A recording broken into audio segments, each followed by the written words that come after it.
Por la señal de la Santa Cruz, de nuestros enemigos, líbranos, Señor Dios nuestro, en el nombre del Padre, y del Hijo, y del Espíritu Santo. Amén. Señor mío y Dios mío, creo firmemente que estás aquí, que me ves, que me oyes. Te adoro con profunda reverencia. Te pido perdón de mis pecados y gracia para hacer con fruto este rato de oración. Madre mía Inmaculada, San José, mi Padre y Señor, Ángel de mi guarda, intercedan por mí.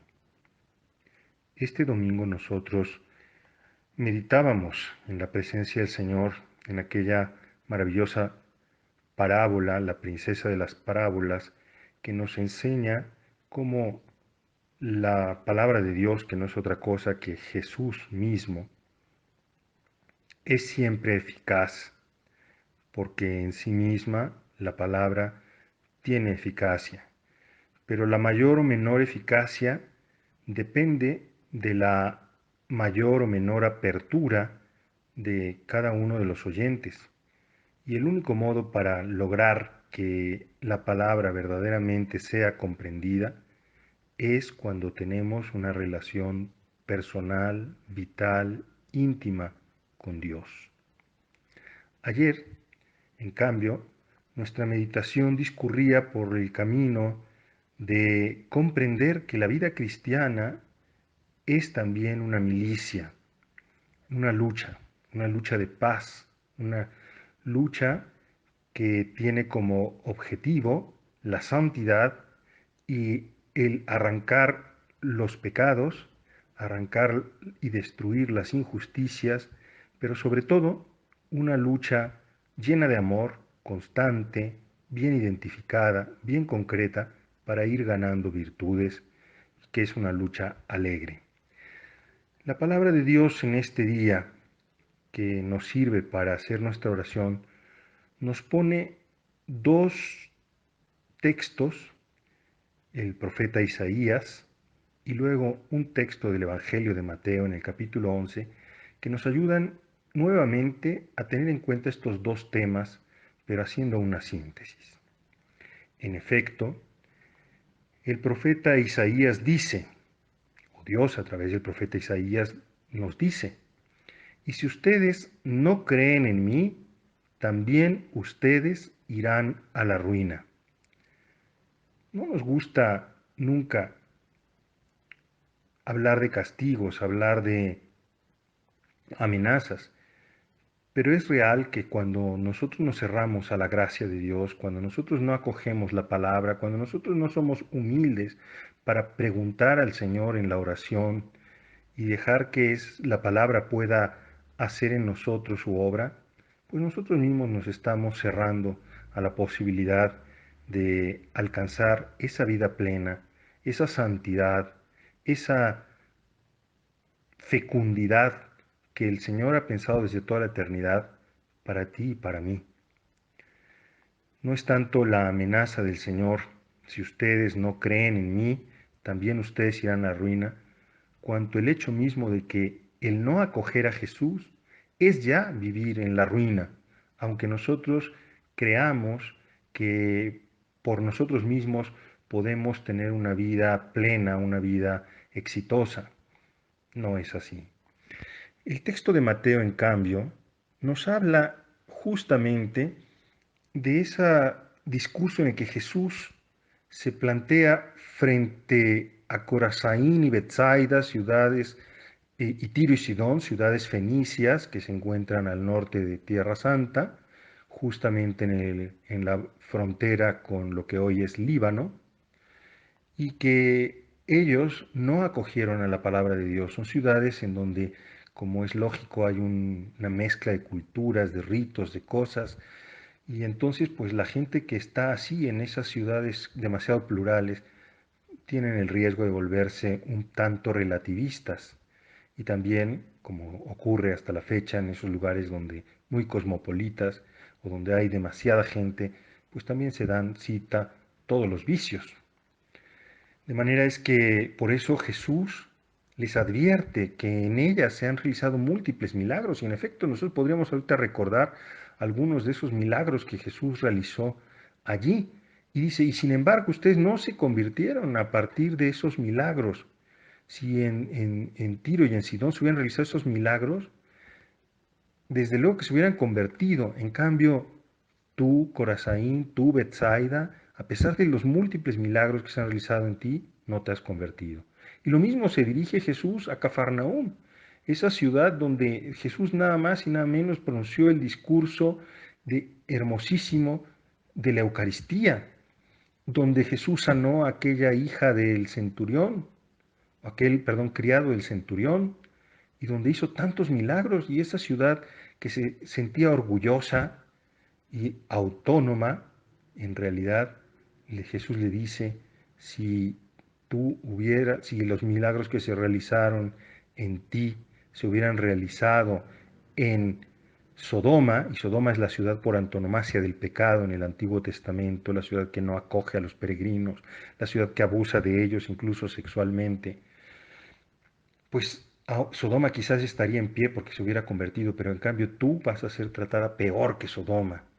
Otra vez, no es tanto la amenaza que Jesús hace tanto sobre Corazaín y Betsaida como ahora sobre Cafarnaúm para decir que, que porque no acogen a Dios, porque no acogen la palabra de Dios, ellas serán destruidas, eh, no serán encumbradas, sino también serán arrasadas, cosa que sucedió en el año 70 con la llegada, cuando destruyeron también Jerusalén.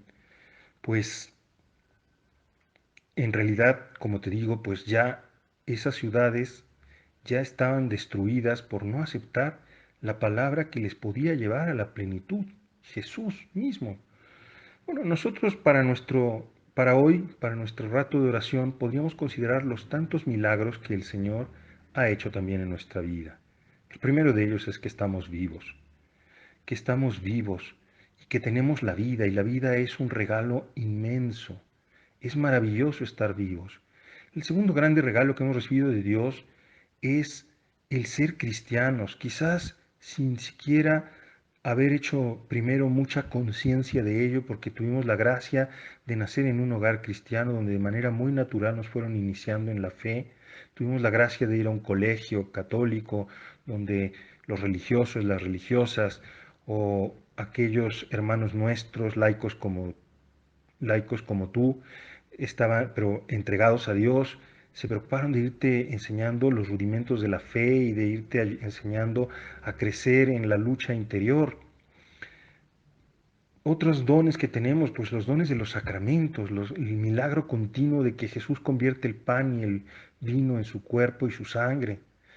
Y así sucesivamente, a poco que en este momento de oración tú te quedes un momento pensando en tu vida, encontrarás tantos momentos en los que Dios nuestro Señor, Jesús nuestro Señor, se ha hecho presente en tu existencia. Dios ha realizado tantos milagros en nuestra vida. A algunos de nosotros, Dios además nos ha regalado una vocación específica, quién a consagrarse a Dios, quién a entregarse a Dios en medio del mundo, quién indignamente a recibir el sacramento del orden para el servicio de la iglesia, para el servicio de sus hermanos. Y este también es un maravilloso don que Dios nos da, un milagro de los que Dios realiza en nuestra vida. Entonces, también para nosotros vale esta advertencia.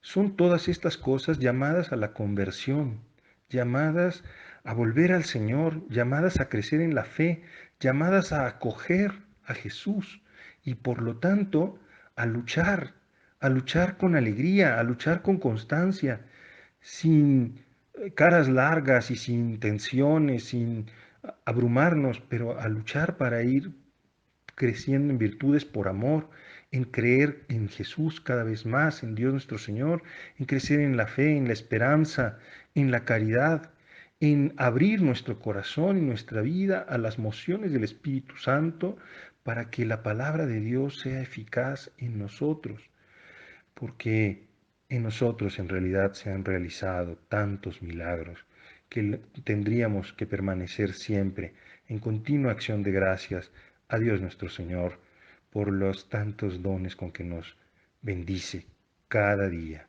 San José María solía invitarnos a sus hijos, a quienes seguimos esa espiritualidad del Opus Dei, a dar gracias a Dios continuamente por todas las gracias, etiam ignotis, también por aquellas que no conocemos, porque a lo largo del día verdaderamente nuestra vida está poblada de la acción de Dios. Si nosotros somos un poco contemplativos, nos daremos cuenta cuántas cosas hace el Señor, aquella mala palabra que no salió de tu boca, aquella respuesta pues descortés y grosera que iba a herir y que supiste entretener para no lastimar, aquel servicio que no querías hacer y lo hiciste, y tantas otras cosas, hasta pequeños servicios que nuestro ángel de la guarda nos hace en el día a día. Nosotros tendríamos que permanecer en continua acción de gracias. Gracias, Señor, porque hoy me invitas a convertirme una vez más, que yo esté listo para decir, ahora comienzo, en un chepit, no mañana, no pasado mañana, ahora, ahora mismo. Jesús, que yo sepa ahora mismo ponerme en pie y decir, o de rodillas primero, y decirte, serviam, serviré, y luego ponerme en pie y caminar. Caminar en tu seguimiento. Caminar sin desanimarme. Caminar con entusiasmo, con garbo, luchando con generosidad para alcanzar la santidad. Que Santa María, nuestra Madre, interceda por nosotros para que, ya que se han realizado en nuestra vida tantos milagros, tantas obras buenas que el Señor hace en nuestra vida, nosotros sepamos convertirnos. Te doy gracias, Dios mío, por los buenos propósitos, afectos, inspiraciones que me has comunicado en esta meditación. Te pido ayuda para ponerlos en práctica. Madre mía Inmaculada, San José, mi Padre y Señor, Ángel de mi guarda, interceded por mí.